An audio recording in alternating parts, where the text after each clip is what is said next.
बहुत दिनों के बाद हम ये वीडियो में आया है और इस वीडियो में आप सभी लोग उम्मीद करेंगे कि इतने दिनों से मेरा ऊपर में काफ़ी एलिगेशन लगाया है और निर्जली पुलिस स्टेशन में FIR भी लॉन्च किया है और ये सवाल सभी का है कि तुम पिछले कितना दिनों से अपना विचार अपना बात को नहीं रखा है। हम एक सरकारी नौकर है, हम लोग का कुछ लिमिटेशंस है और उस लिमिटेशन का अंदर में हमें काम करना होता है। दो चीज़ है जो हम क्यों सोशल मीडिया या मीडिया में नहीं आया। एक है कि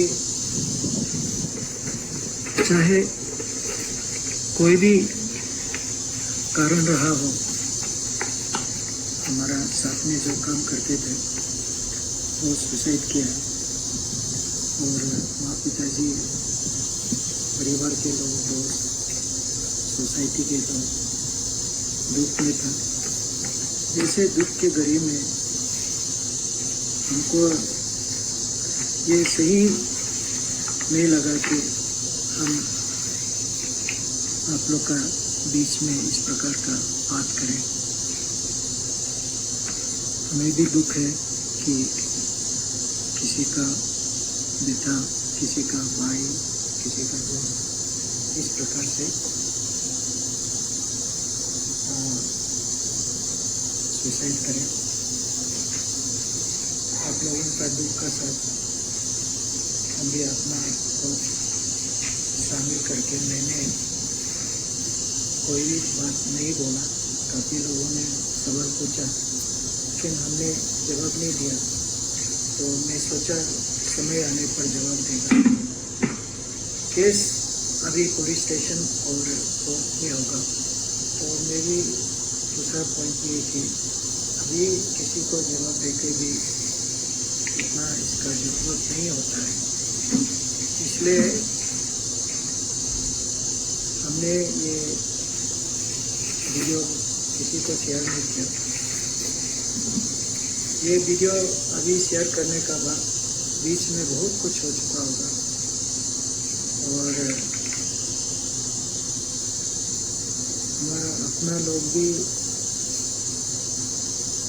हमको चाहने वाला लोग भी कंफ्यूज होगा और खास करके हमारे साथ जो ऑफिस में काम किया, उनके साथ जो काम किया, जो दिन रात उन लोग का साथ में काम किया, जो इस विषय में 100% पता है, उन लोगों का तो ज़रूर ये बात बनता है कि वो हमको क्यों जवाब नहीं दे रहा है।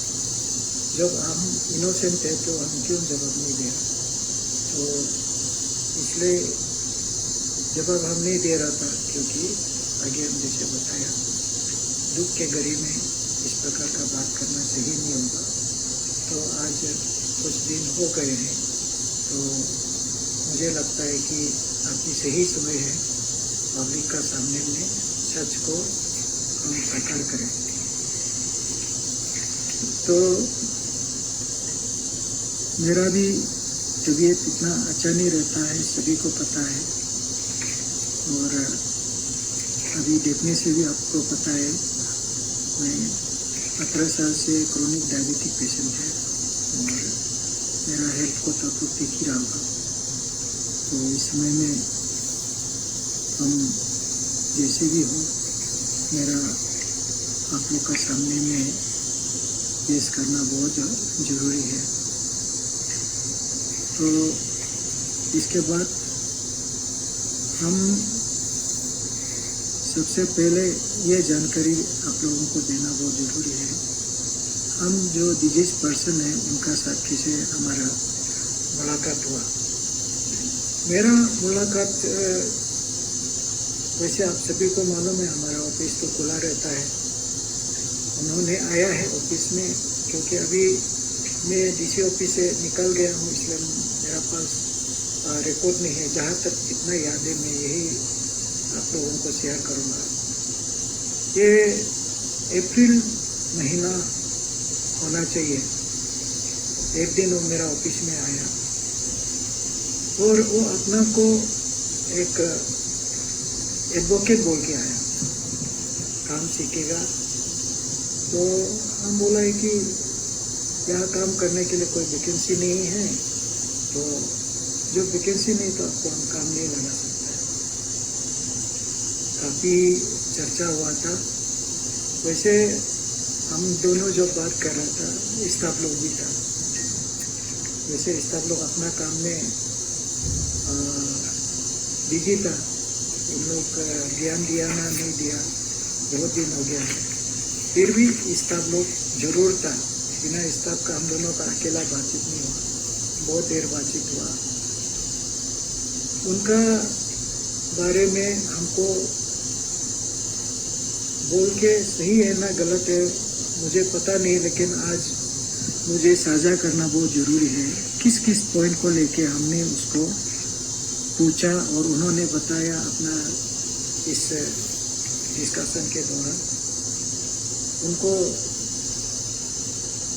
डीसी ऑफिस खास करके हमारा जो कामकाज है वो काफ़ी सराहना किया और बोला है कि वो हमारा फ्रेंड है और समाज के लिए जो हम काम कर रहा है उसमें वो भागीदारी होना चाहता है। तो पोस्ट नहीं है तो वॉलंटियर करना चाहता है। तो किस किस फील्ड में उनका रुचि है मैंने बातचीत किया। सबसे पहले उन्होंने ये कहा कि ईटानगर में जो यूथ है वो बहुत ही प्रॉब्लम में है, क्योंकि ये जो प्रोस्टिट्यूशन है, ड्रग एडिक्शन है, तो उसको चर्चा हुआ।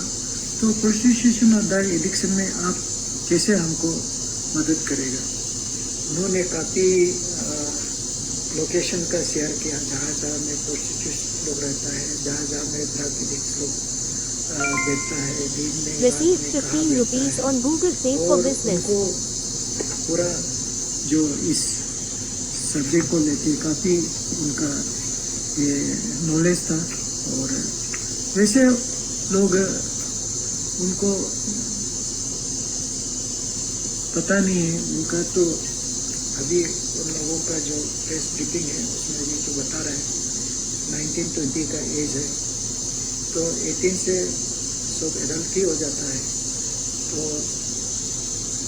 हमें लगा कि बहुत ही मैच्योर लड़का था और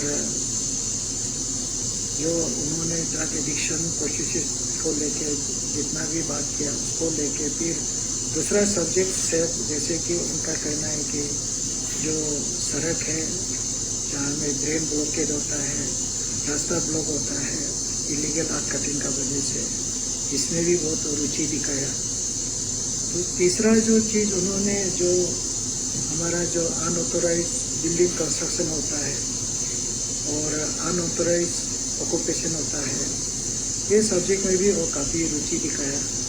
और इसके अलावा जो हमारा ईटानगर में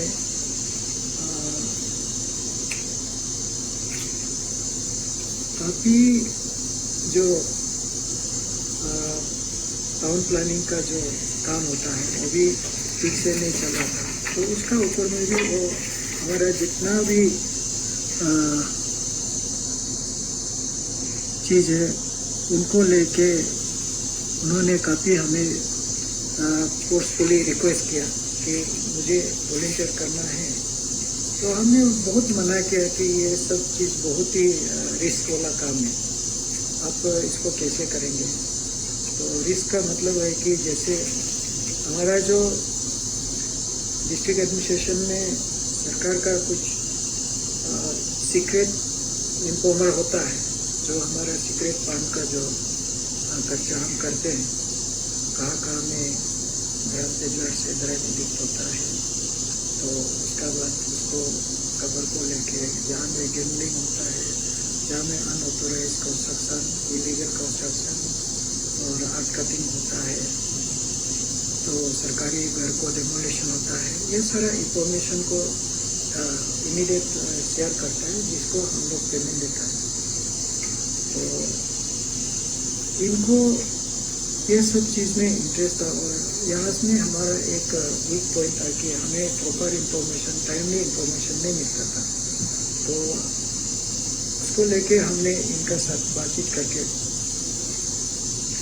बहुत देर उन्होंने रिक्वेस्ट किया, तो होगा, हम थोड़ा बिजी था, उनको हम बोला कि होगा ठीक है, आप कल फिर आ जाइए। तो कल हम सोचेगा, तो हम बोला नेक्स्ट दिन आ जाओ, मतलब कल आ जाओ। फिर वो आया, आके हमने बताया कि ऐसे ऐसे काम होता है। तो सबसे पहले हमने हमारा टाउन प्लानिंग का जो काम था उसका बारे में हम समझाया कि आप, तो हमने टाउन प्लानर को बोला जो जो लोग अनऑथोराइज कंस्ट्रक्शन है उनका ये सर्वे करा हो, तो हमारा स्टाफ, हम एक गाड़ी जो पेट्रोलिंग के लिए रखता है, और पेट्रोलिंग में कुछ पेट्रोलिंग ऐसे होता है कि उसमें मजिस्ट्रेट और पुलिस कभी कभी जाता है, और कभी कभी मजिस्ट्रेट और पुलिस नहीं जाके भी ये हमारा जो स्टाफ लोग होता है, जैसे पीपीए होता है, उन लोगों के साथ जाके उनको आइडेंटिफाई करना है, तो लिस्ट लेके आता है, उसका नोटिस सर्व करता है। तो उनको हमारा जो वही स्टाफ का साथ में भेजा, और काफ़ी सुंदर से अच्छे से काम किया। और मेरा ख्याल से हम जाते जाते कम से कम 1-2 हज़ार का नोटिस भी सर्व कर दिया था। ये जो है अप्रैल महीना का समय होना चाहिए, क्योंकि बारिश का सीजन मई में आ गया था, तो अप्रैल महीना में हम लोग का ये काम शायद वो शुरू किया। तो उसके बाद तो उनको काफ़ी काम और काफ़ी उसका मजिस्ट्रेट का साथ, पुलिस का साथ उन्होंने काफ़ी काम किया। और सबसे इम्पोर्टेंट काम तो आपने सभी ने देखा है, आईजी पार्क में जो ड्रग्स और सीज किया, अल्कोहल सीज किया, ये सब सारा काम है, और मजिस्ट्रेट और पुलिस का साथ। और हमारा जो सिस्टम है, जो डिप्लॉयमेंट का लिस्ट ऑफिस में होगा, देख सकते हैं, वहाँ में कोई भी लॉ एंड ऑर्डर का काम होता है, तो उसमें ईटानगर पुलिस, नाहरलगुन पुलिस और सभी पुलिस को इन्वॉल्व कराता है। हमारा कुछ रेगुलर मजिस्ट्रेट है, ओवरऑल दिखता है, EAC Itanagar, EAC Naharlagun, ABC वगैरह, और कुछ जगह में जो मजिस्ट्रेट फ्री नहीं होता है, तो स्पेशल एग्जीक्यूटिव मजिस्ट्रेट, ये सब जो है government of Arunachal Pradesh law department से उनका अपॉइंटमेंट होता है, और उन लोग ये जो काम है वो लड़का लोग को लेके, तो एक गाड़ी हमेशा पेट्रोलिंग के लिए रहता है, तो उसका साथ में और भी लड़का लोग होता है, और पुलिस लोग लेके ये सब काम करता है। तो इसी बीच में ऐसे कोई समय हम उनका साथ कोई पर्सनल मीटिंग या पर्सनल और फिजिकल कोई ऐसे संबंध नहीं रहा।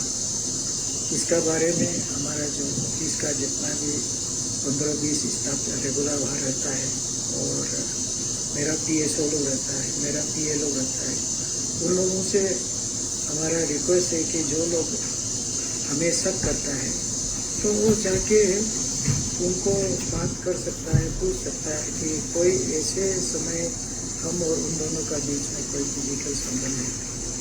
आप हमें तो काफ़ी वायरल वीडियो बना दिया कि हम इन रिटर्न ऑफ सेक्सुअल ये के लिए MTS का नौकरी दिया।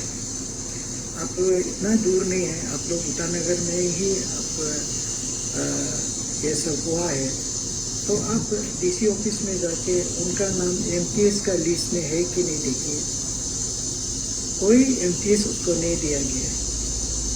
डे 1 से उनको बोला है कि कोई वेकेंट पोस्ट नहीं है। तो एमटीएस आप लोग बार बार आप लोग पुलिस को बता रहे कि उसका बदली में हमने उनको ये एमटीएस का नौकरी दी है। बिल्कुल गलत है, बिल्कुल झूठ है और ये रॉन्ग इंफॉर्मेशन है कि एमटीएस देके उनका साथ हम ये सेक्सुअल रिलेशन रखा है। बिना सबूत का, बिना जांच का आप हमें इतना बदनाम कर रहा है, फिर भी हम क्या कर सकता है। आपका बेटा, आपका भाई ये इस प्रकार से सुसाइड हुआ है तो हम सोचा है कि इतना साथ साथ में आपको रिएक्ट करने का, रेस्पॉन्ड करने का नहीं लगा। लेकिन अभी समय काफ़ी हो गया कि ये वीडियो आप लोग देख लेंगे, सुन लेंगे तो आप लोग ज़रूर हमारा ऑफिस जो था पहले वहाँ में जाके पूछताछ करेगा एमटीएस का जो लिस्ट है उसका नाम है कि नहीं। तो ये हो गया अप्रैल, और अप्रैल महीना का बाद मई महीना आता है। तो मई महीना में 16 तारीख में गवर्नमेंट ऑफ इंडिया हमारा ट्रांसफ़र दिल्ली कर देता है। तो हम 30 को हमारा रिलीज मिलता है। 30 को रिलीज करने का बाद तो 1 तारीख में मुझे जाना था लेकिन टिकट नहीं मिला। 2 तारीख को हम चला गया दिल्ली। और आपको जान के हैरान होगा कि जो एलिगेशन मुझे लगाया गया ये 2 महीना का समय में कि हमने उसको थ्रेटनिंग किया, उनको कोहेसिव एक्शन हुआ है, ये जो हमने उसको सुसाइड के लिए एबेटमेंट किया है, 108 को लागू किया, तो ये सरासर कोई दूर दूर तक हमारा साथ में कोई कनेक्शन है ही नहीं। आप वीडियो देखिए, उनका पेज में देखिए, हमारे इधर देखिए। मेरे को सीओ करने के लिए बहुत लोग आया था, उनमें से वो भी एक हमको सीओ करने के लिए आया था।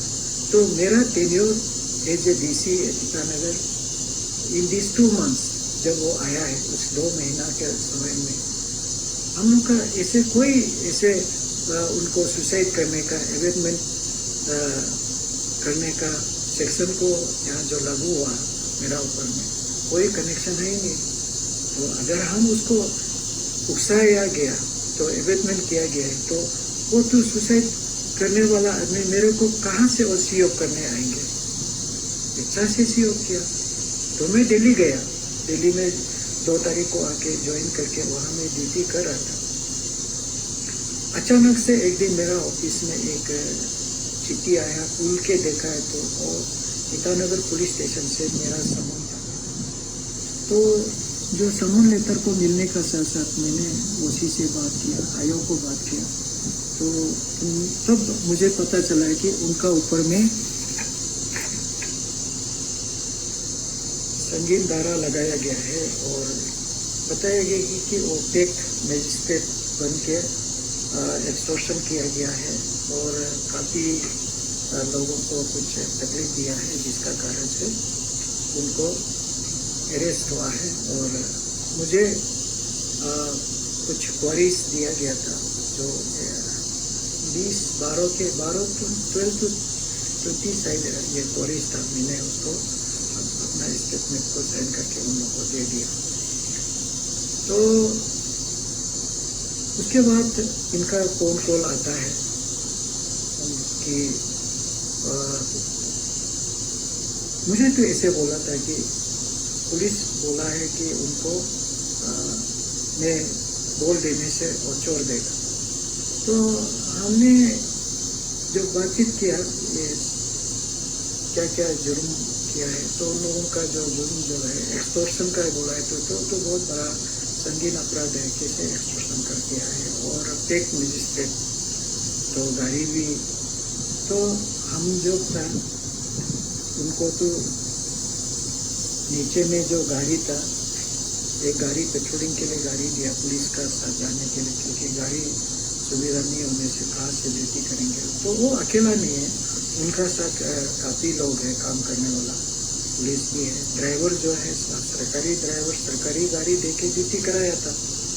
तो मुझे पता नहीं कि वो एक मजिस्ट्रेट कैसे बन गया, उसको तो मजिस्ट्रेट का पावर दिया नहीं गया। तो मेरे को पुलिस ने भी इंक्वायरी में यही पूछा गया कि whether I have the power and authority to appoint magistrate.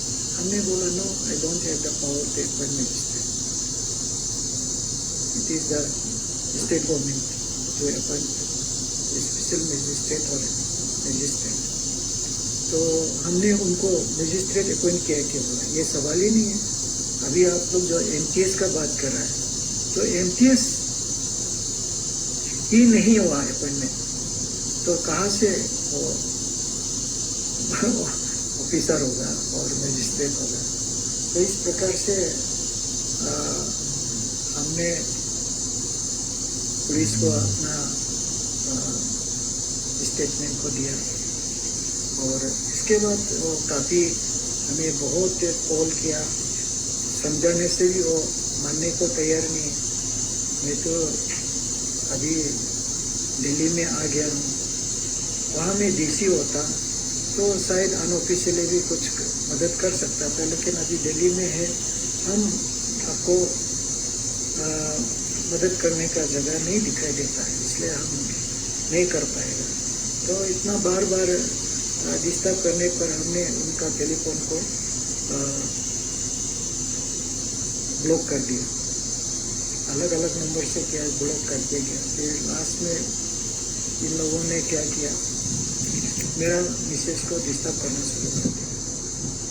तो मेरा मिसेस बार बार जब भी उन लोग बात करता है, उसका एक दीदी है क्या, तो वो दोनों मिलके कभी व्हाट्सएप करता है, कभी बात करता है। तो बार बार हमें अपना मिसेस को यही जवाब देता है कि ये अभी इम्पॉसिबल है, हम पोजीशन में नहीं है उसको मदद करने के लिए अभी। और वैसे हमने नया ज्वाइन किया दिल्ली में, तो वहाँ पे भी बहुत नया प्लेस है, नया जॉब है, हमारा भी बहुत काम, घर का काम, ऑफिस का काम में मैं परेशान था। तो वहाँ में भी ऐसे बिजी हो गया। तो मिसेस बार बार उनका बात को मुझे शेयर करता है